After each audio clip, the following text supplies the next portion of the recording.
నమస్తే, welcome to ఐట్రిప్. మీకు ఏదైనా ప్రమాదం వల్ల బోన్ ఫ్రాక్చర్ అయిందా? బోన్ ఫ్రాక్చర్ అయితే చాలామంది సర్జరీనే మార్గం అనేసి అంటూ ఉంటారు. అది ఎంతవరకు నిజం? సర్జరీ లేకుండా ఏదైనా ట్రీట్మెంట్ ఉందా? ఒకవేళ సర్జరీ కనుక చేయించుకుంటే దానికి ఎంతకాలం పాటు మనం జాగ్రత్తలు తీసుకోవాలి, ఎలాంటి జాగ్రత్తలు తీసుకోవాలి? దీని గురించి అడిగి తెలుసుకునే ప్రయత్నం చేద్దాం. మనతో పాటు ఉన్నారు ప్రముఖ orthopaedic surgeon doctor V Koteshwar Prasad garu. వారితో మాట్లాడి. నమస్తే సార్. నమస్తే మహేశ్వరి గారు. సార్, చాలామందికి ఏదన్నా ప్రమాదం వల్ల బోన్ ఫ్రాక్చర్ అయితే వాళ్ళు వెంటనే ఏంటంటే ఒక సర్జరీ చేయించేసుకుంటారు. సో వాళ్ళు ఏంటంటే డాక్టర్ దగ్గరికి వెళ్ళి, డాక్టర్ గారు నాకు బోన్ ఫ్రాక్చర్ అయింది, నాకు సర్జరీ చేయండి, ట్రీట్మెంట్ అది వద్దు, నాకు తెలుసు అది క్యూర్ అవ్వదు, ఎప్పటికైనా మళ్ళీ మీరు సర్జరీ అంటారు అనేసి చెప్తూ వాళ్ళే డాక్టర్కి కూడా సలహా ఇచ్చేస్తూ ఉంటారు. మీరు అడిగిన క్వశ్చన్స్ అన్నిటికీ నేను ఆన్సర్ చెప్తే పేషెంట్స్ అందరూ ఐ డ్రీమ్స్ కే ఫోన్ చేసి మేడం ట్రీట్మెంట్ ఏంటని మిమ్మల్ని అడిగేస్తారు. హాస్పిటల్స్ కి రాదు. ఓకే సార్, నా దగ్గరకు వచ్చే వాళ్ళని మీకే కనెక్ట్ చేస్తాను. ప్రొఫెషనల్ డిస్కషన్స్ ఇవన్నీ కూడా మంచిదే. సో ఒక డాక్టర్ కి ఒక పేషెంట్ కి మాత్రమే తెలిసిన ఒక సీక్రెట్ ఇప్పుడు అందరికీ తెలుస్తుంది అంతే. సో అలా అని అందరూ ఇరకొట్టుకొని రావాలని కాదు, ఎక్స్పీరియన్స్ చేయాలని కూడా కాదు, కానీ బట్ ప్రతి ఒక్కళ్ళ జీవితంలో ఏదో ఒక చిన్న ఇన్సిడెంట్ పడటం అనేది జరుగుతుంది. ఒక్కొక్కసారి ఇరుగుతాయి, ఒక్కొక్కసారి ఇరగవు, ఒక్కొక్కసారి. సో ఇది చాలా ఇంట్రెస్టింగ్ టాపిక్, చాలా గ్రే ఏరియా కూడా మళ్ళీ అగైన్ ఈ విషయంలో. సో చాలా మంది కన్ఫ్యూజ్ అయిపోతారు. యాక్చువల్లీ మనకు ఓపీడీకి ఒకసారి సరే కాల్ ట్విస్ట్ అయిందని హాస్పిటల్కి వస్తారు, వాపు ఇంతలా అని వాచ్ ఉంటుంది, వెంటనే ఎక్స్రే తీస్తాం, ఎక్స్రేలో బోన్ ఫ్రాక్చర్ లేదు, బాగానే ఉంది, వాపు అయితే ఇంతలా అని వాపు ఉంది, ఎట్లా ట్రీట్మెంట్? సో ఏమవుతుంది అంటే బోన్ ఒకటే కాదుగా శరీరంలో, బోన్తో పాటు కండలు ఉన్నాయి, కండలకి లిగమెంట్స్ ఉన్నాయి, లిగమెంట్స్తో పాటు న్యూరోవాస్కులర్ బండిల్ అంటే నరాలు, రక్త ప్రసరణ చేసే ఆర్టరీస్, వీన్స్ ఉన్నాయి. ఇవన్నీ కలిస్తే కదా ఒక అవయవం పనిచేసేది. సో జనరల్గా ఏమంటారు, అరే ఎక్స్రేలో ఏం లేదు కదా డాక్టర్ గారు, ఏముంది మరి వెళ్ళిపోతాను. కానీ బోన్ ఇరిగినా ఇరగకపోయినా దాని చుట్టుపక్కల ఉండే కండల పైన దెబ్బ తగిలినా కానీ ట్రీట్మెంట్ అనేది సేమ్ ఉంటుంది. ఏ విధంగా? ఫస్ట్ మామూలుగా ఒకప్పుడు ఏం జరిగేది, బోన్లు ఏమన్నా ఇరిగితే కానీ అయితే కట్టు కట్టేవాళ్ళం, ఇమ్మొబిలైజేషన్, సిమెంట్ కట్టు, సిమెంట్ పిండి కట్టు అంటారు, పిండి కట్టు. లేదంటే ఇప్పుడు మేము పిండి కట్లు అయితే వాడడం, కానీ వీఆర్ యూజింగ్ మోస్ట్ బాగా అడ్వాన్స్ ఇప్పుడు అన్ని ఆర్టీ ఫైబర్స్ అంటాం అనమాట. ఆర్టీ క్యాస్ట్ అంటాం, ఫైబర్ మెటీరియల్, అది లైటర్గా ఉంటుంది, ప్లస్ దానివల్ల ఏంటంటే చాలా స్ట్రెంగ్త్ కూడా బాగుంటుంది అనమాట. బోన్ ఇరగటమే సమస్య కాదు ఎప్పుడు కూడా, బోన్తో పాటు ఉండే కండలు కూడా తెగిపోవచ్చు, కాబట్టి తెగిపోయి ఉండొచ్చు, కాబట్టి ఒక్కొక్కసారి పూర్తిగా తెగిపోయే అవకాశం ఉండదు, కొన్ని తెగిపోతాయి. అయినా కానీ ట్రీట్మెంట్ అనేది ఇమ్మొబిలైజేషన్. సో ముందు కట్టుకట్టి ఒక 3 వారాలు 4 వారాలు, నేను ఎప్పుడు చెప్తూనే ఉంటాను, ఏ వ్యక్తికైనా 4 వారాల్లో బాడీ తనంతా అది హీల్ చేసుకుంటుంది. ఓకే, ఈ 4 వారాలు ఎలాంటి ప్రాబ్లం అయినా, అదేదో ఒక సినిమాలో డైలాగ్ ఉంటుంది, కోపం వచ్చినా ఇది వచ్చినా ఒక 2 నిమిషాల పాటు ప్రశాంతంగా ఉంటే క్లారిటీ వస్తుంది మైండ్ లో అంటారు.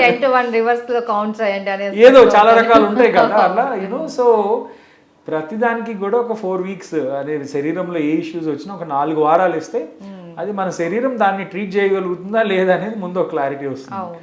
తగ్గని పక్షంలో ఎనీవే మళ్ళీ హాస్పిటల్కి వెళ్తాం, అది సెకండరీ. బట్ పడినప్పుడు మాత్రం అలాంటివి చేయమాకండి. పడినప్పుడు ఏమైనా వాపులు ఏమైనా ఉంటే వెంటనే ఆర్థోపెడిక్ డాక్టర్ని కన్సల్ట్ చేయటం, ఎక్స్రే తీయటం, డౌట్ ఉంది అంటే ఒక్కొక్కసారి అల్ట్రాసౌండ్ చేయటం జరుగుతుంది. సో ఇనీషియల్గానే ఎంఆర్ఐ స్కాన్ అనేది అవసరం లేదు. ఒక్కొక్కసారి ఏంటంటే బోన్లో ఏం ఫ్రాక్చర్ ఉండదు, వాపు వారం రోజులైనా తగ్గదు, కంగారు పడిపోతారు, డాక్టర్ గారు వారం అయిపోయింది ఇంకా తగ్గలేదు, 15 రోజులు అయిపోయింది తగ్గలేదు, 20 రోజులు అయిపోయింది తగ్గలేదు. సో ఇట్లా ఒక 20 రోజులు, ఒక నెల రోజుల పాటు తగ్గకపోతే అప్పుడు స్కాన్ చేయించడం జరుగుతుంది. ఎందుకంటే బోన్ పక్కన ఉండే లిగమెంట్స్ అనేవి ఇంజరీ అవటం జరుగుతాయి. ఈ లిగమెంట్స్ కూడా చాలా చాలా ఇంపార్టెంట్ జాయింట్ మూవ్మెంట్కి. ఆ లిగమెంట్ ఇంజరీస్ అనేవి ఎప్పుడు కూడా ఒక 2 వారాల తర్వాత అంటే బయటపడతాయి. ఇనీషియల్గా పడిన వెంటనే స్కాన్ అవసరం లేదు, ఎందుకంటే ఆ చుట్టుపక్కల ఉండే బ్లడ్ క్లాట్స్ కానీ హెమటోమా కానీ వీటి వల్ల రాంగ్ ఇమేజింగ్ అంటే కరెక్ట్గా వెంటనే తెలుసుకోలేకపోతారు. సో ఇది ఒకటి కామన్గా కొంతమంది డాక్టర్స్ కూడా చేసే మిస్టేక్, పడిన వెంటనే ముందు ఎంఆర్ఐ చేయించండి అంటారు. ఎంఆర్ఐలో వెంటనే బోన్ విండో ఎక్స్రేలో దొరకనప్పుడు ఎంఆర్ఐ చేయిస్తాంలో ఇది ఓకే, కానీ పడిన వెంటనే ఎంఆర్ఐ అనేది not right suggestion. Okay, so ఒక 2 వారాల నుంచి 3 వారాలు మందులు వాడి కాలుకు రెస్ట్ ఇచ్చి ఎటువంటి స్ట్రెయిన్ లేకుండా చేస్తే డెఫినెట్గా తగ్గుతుంది చాలా మటుకు. తగ్గని పక్షంలో స్కాన్ చేయించుకుంటే దానికి సంబంధించిన ట్రీట్మెంట్ తీసుకోవడం జరుగుతుంది. ఓకే, అయితే ఇప్పుడు కొంతమందికి ఫ్రాక్చర్ అయ్యి సర్జరీ చేయించుకున్న తర్వాత అది త్వరగా హీల్ అవుతుంది, లేకుంటే డాక్టర్ చెప్పిన టైంలో హీల్ అయిపోతుంది అనేసి అంటూ ఉంటారు. కానీ కొంతమందికి ఆ పెయిన్ అనేది కంటిన్యూ అవుతూనే ఉంటుంది. వాపు తగ్గచ్చు, లేకపోతే ఫ్రాక్చర్ అయిన బోన్ అటాచ్ అయిపోయి అది మామూలుగానే ఉండొచ్చు, కానీ పెయిన్ అన్నది కంటిన్యూ అవుతూ ఉంటుంది. ఎందుకలా? ఇప్పుడు నేను మాట్లాడే టాపిక్ కామన్ పబ్లిక్ కన్నా మెడికల్ స్టూడెంట్స్ ఎవరైనా పీజీలో ఇంటర్న్స్ వాళ్ళకుంటే చాలా ఇన్ఫర్మేటివ్ టాపిక్ ఇది. యాక్చువల్లీ ఫ్రాక్చర్స్లో కూడా 2 రకాల ఫ్రాక్చర్స్ ఉంటాయి. ఓపెన్ ఫ్రాక్చర్స్, క్లోజ్డ్ ఫ్రాక్చర్స్ అనేవి ఉంటాయి అన్నమాట. ఓపెన్ ఫ్రాక్చర్స్ అంటే ఈ లోపల ఏదైతే ఇరిగిన ఎముక ఉంటుందో అది బయట ప్రదేశానికి ఎక్స్పోజ్ అవటం, బయట ఎన్వైర్న్మెంట్కి ఎక్స్పోజ్ అవటం, దాన్ని ఓపెన్ ఫ్రాక్చర్ అంటారు. జనరల్గా ఓపెన్ ఫ్రాక్చర్స్ కొంచెం కాంప్లికేటెడ్ ఉంటాయి, ఎందుకంటే ఆ బోన్ అనేది కండని చీల్చుకొని బయటకు వచ్చేసింది కాబట్టి, అది ఆల్రెడీ అవుట్ సైడ్ ఎన్వైర్న్మెంట్కి ఎక్స్పోజ్ అయింది కాబట్టి ఇన్ఫెక్షన్స్ రావటం, బోన్ సరిగా అంటుకోకపోవటము, ఇవన్నీ జరుగుతాయి అన్నమాట. సో చాలామంది ఈఆర్లో అంటే ఎమర్జెన్సీ డిపార్ట్మెంట్లో కాలు కొట్టుకొని వచ్చినప్పుడు బోన్ వెంటనే బయటకు ఎక్స్పోజ్ అయి ఉంటుంది. వాళ్ళు చెప్తారు, డాక్టర్ గారు ఒక సర్జరీ చేసేసి మొత్తం సెట్ చేయండి అని. ఒక సర్జరీలో అవ్వదు అది, ఎందుకంటే బోన్ కన్నా ముందు బోన్ ని ప్రొటెక్ట్ చేసి ఆ లేయర్ ముందు రావాలి, ఇన్ఫెక్షన్ రాకూడదు. ఆల్రెడీ ఏదో లోపలికి వెళ్ళి ఉంటుంది మనకు కనిపించింది, అది కనిపించింది లోపలికి వెళ్ళిపోయిన తర్వాత దానిపైన ప్లేట్ వేయటము, లేకపోతే రాడ్స్ వేయటము, ఇవన్నీ ఇంప్లాంట్స్ అంటాం. ఇంప్లాంటేషన్ అనేది ఒక బోన్ని అంటించడానికి రకరకాల ఈ పరికరాలు ఉంటాయి. అంటే ఒకటి ప్లేట్ అంటాము, లేకపోతే రాడ్స్, ఇంట్రామెడ్యులరీ రాడ్స్ అంటాము, కొన్నిసార్లు కేవైఎస్ అంటాము. సో రకరకాల ఇవన్నీ ఇంప్లాంట్స్ అనేవి దొరుకుతాయి, దాని ఫ్రాక్చర్ని బట్టి చేయటం జరుగుతుంది. ఈ ఓపెన్ ఫ్రాక్చర్స్లో ఏంటంటే వెంటనే డెఫినిటివ్ మేనేజ్మెంట్, అంటే డెఫినిటివ్ అంటే పర్మనెంట్, మనం ఏం చేసినా టెంపరీ ట్రీట్మెంట్, డెఫినిటివ్ మేనేజ్మెంట్ 2 రకాలు ఉంటాయి. టెంపరీ మేనేజ్మెంట్ అంటే ఇట్లా ఏదన్నా పడి కండప్ తెగిపోయి స్కిన్ పోయి అక్కడ ఏదైనా ఇష్యూస్ ఉంటే టెంపరీగా ఆ కాల్ని ఒక పొజిషన్లో పెట్టడము, దానిపైన ఎక్స్టర్నల్ ఫిక్సేటర్స్ అనే డివైజెస్ దొరుకుతాయి. బయట నుంచే పెన్లేసి బయట నుంచే ఫ్రేమ్ ఫిట్ చేసి ముందు లోపల ఉన్న భాగం హీల్ అయిన తర్వాత డెఫినేటివ్ ఫిక్సేషన్లో మనం ఈ ప్లేట్లు కానీ రాడ్స్ కానీ వేయటం జరుగుతుంది. ఇలా 2 రకాలు అనమాట ఓపెన్ ఫ్రాక్చర్స్. అందుకని కూడా వెంటనే ట్రీట్మెంట్ ఫస్ట్ మెయిన్ సర్జరీ అనేది ముందు చేయకుండా ఉంటుంది. ఓపెన్ ఫ్రాక్చర్స్లో మీరు చెప్పినట్టు త్వరగా యూనియన్ అవ్వదు, బోన్ అంటుకో త్వరగా, ఎందుకంటే పీసెస్ చాలా ఎక్కువ చిన్న చిన్న పీసెస్ అయిపోవటం వల్ల. మళ్ళీ ఏజ్ డిపెండెంట్ కూడా, వయసుని బట్టి ఒక సర్టైన్ ఏజ్ దాకా చాలా బాగా అంటుకుంటాయి. కొన్నిసార్లు వాళ్ళకున్న అలవాట్ల వల్ల, మేబీ సమ్ టైమ్స్ ఆల్కహాల్ లేకపోతే స్మోకింగ్ ఉండే వాళ్ళకి బోన్స్ అంటుకోవు త్వరగా. సో ఇవన్నీ కూడా ప్రాబ్లమ్స్ అన్నమాట, ఫేస్ చేసే ప్రాబ్లమ్స్. సో ఇది secondary closed fractures. Closed fractures అంటే బయట నుంచి ఏం కనిపించదు, లోపల బోన్ ఇరిగిపోవడం. క్లోజ్ ఫ్రాక్చర్స్ జనరల్గా సేఫ్ ఉంటాయి, ఎందుకంటే లోపల ఉండే ఏదైతే పొరలు ఉంటాయో అవి ఇంటాక్ట్ ఉంటాయి కాబట్టి చాలా సేఫ్ ఉంటాయి. వాళ్ళకి మేము డెఫినిటివ్ సర్జరీస్, ఒక్కొక్కసారి డిస్ప్లేస్మెంట్, అదే మళ్ళీ కూడా ఏంటంటే ఈ ఇరిగిన బోన్ ఎంత డిస్ప్లేస్ అయింది, కొన్నిసార్లు ఇరుగుతుంది కానీ అక్కడే ఉంటుంది, అది ఆ లైన్ కనిపిస్తూ ఉంటుంది, అవి అన్డిస్ప్లేస్ ఫ్రాక్చర్స్ అంటారు.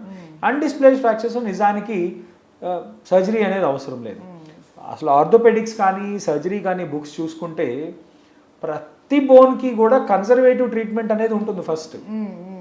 కన్జర్వేటివ్ అంటే ఏం సర్జరీ లేకుండా అనేది. కాకపోతే ఒక క్వశ్చన్ మార్క్ ఉంటుంది, కన్జర్వేటివ్ చేసినప్పుడు ఆ బోను దాని ఇష్టం వచ్చినట్టు అంటుకుంటుంది, దాని ఇష్టం. ఇప్పుడు మనం ఏం చేయట్లేదు, దాని ఉంది ఎట్లా ఉందో అట్లా పెట్టాం అంతే. అలాంటప్పుడు ఒక్కొక్కసారి అంటుకోకపోవచ్చు. టైము ముందు ఏంటి, ఒక 4 నుంచి 8 వారాలు 12 వారాలు, అంటే 12 వారాలు అంటే 3 నెలలు పని గిని ఏం లేకుండా ఇంట్లో పడుకొని ఉండాలి.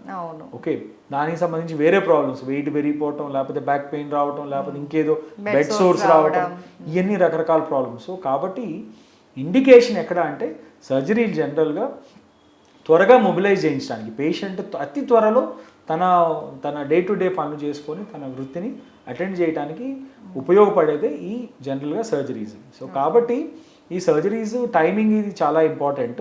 అండ్ పడిన ఫ్రాక్చర్ ప్యాటర్న్ బట్టి కూడా ఈ సర్జరీస్ అనేది డిసైడ్ చేయడం జరుగుతుంది. కాకపోతే ఈ బోన్స్ అనేవి ఒక్కొక్కరికి ఒక్కొక్క రీతి. ఓకే, జనరల్గా 12 వారాల్లో బోన్ అంటుకోవాలి. 12 వారాల్లో బోన్ మనకు విజిబుల్ యూనియన్ అనేది 12 వారాలకు కనిపిస్తుంది. ఒక్కొక్కసారి రాడ్ వేసినా ప్లేట్ వేసినా బోన్ అంటుకోదు, బోన్ గ్యాప్ అట్లానే ఉంటుంది. బోన్కి మధ్యలో బోన్ రాదు. దానికి వేరియస్ రీజన్స్ ఉంటాయి, రకరకాల రీజన్స్ ఉంటాయి. దాన్ని నాన్ యూనియన్ అని అంటాం. అప్పుడు ఏం చేస్తారు సార్? సో నాన్ యూనియన్స్ అనేవి ఎస్పెషల్లీ షోల్డర్ బోన్, హ్యూమరస్ బోన్లో నాన్ యూనియన్ చాలా ఎక్కువ. తర్వాత ఫీమర్. సో అన్ని బోన్స్లో నాన్ యూనియన్స్ ఉంటాయండి, బోత్ బోన్స్లో కూడా నాన్ యూనియన్స్ ఉంటాయి. అది రీజన్ ఒక్కొక్కసారి సరిగ్గా సర్జరీ అవ్వకపోవటం వల్ల కూడా నాన్ యూనియన్కి వెళ్ళొచ్చు. ఓకే. అతనికి ఏమైనా అతనికి కానివ్వండి పేషెంట్కి ఏమన్నా వేరే రకాల హ్యాబిట్స్ ఉండటం వల్ల, లేకపోతే పేషెంట్ బోన్ క్వాలిటీ బాగాలేకపోవడం వల్ల కూడా ఈ నాన్ యూనియన్ అనేది అవుతుంది. నాన్ యూనియన్ ఉన్నప్పుడు వాటికి జనరల్గా బోన్ గ్రాఫ్ట్ అనేది పెడతాం జరుగుతుంది. బోన్ గ్రాఫ్ట్ అనేది వాళ్ళ ఉన్న శరీరంలోనే బోన్ అనేది తీసి ఇంకో చోట నుంచి అక్కడ మధ్యలో ఆ గ్యాప్ని ఫిల్ చేసి బోన్ గ్రాఫ్ట్ పెట్టడం జరుగుతుంది. ఆర్టిఫిషియల్ బోన్ గ్రాఫ్ట్స్ కూడా దొరుకుతాయి, అవి కూడా తీసి బోన్ గ్రాఫ్ట్స్ కింద పెట్టడం జరుగుతుంది. ఈ పెట్టడం వల్ల బోన్ అనేది దాని దగ్గరికి వచ్చేసి బోన్ గ్రోత్ అనేది స్టార్ట్ అవడం జరుగుతుంది. అలాగే బోన్ గ్రోత్ ఎన్హాన్స్ చేయడానికి ఇప్పుడు ఆల్మోస్ట్ మేము ప్రతి ఎల్డర్లీ పేషెంట్స్కి, లేకపోతే పాలీట్రామా అంటే మల్టిపుల్ బోన్ ఫ్రాక్చర్స్ ఉన్న వాళ్ళకి ఈ టెరిపెరిటైడ్ అనే ఇంజెక్షన్ స్టార్ట్ చేయడం జరుగుతుంది. ఇదేంటంటే బోన్ హీలింగ్ని ఎన్హాన్స్ చేస్తుంది అనమాట, ఫాస్ట్ చేస్తుంది. మామూలుగా ఒక 6 నెలలు పట్టేదాన్ని ఒక 2-3 మంత్స్లోనే బోన్ హీలింగ్ యాక్సిలరేట్ అవుతుంది అనమాట. అట్లా రకరకాల ట్రీట్మెంట్స్ ఈ నాన్ యూనియన్ని ట్రీట్ చేయడం జరుగుతుంది అనమాట. Okay. Thank you so much sir. నమస్తే.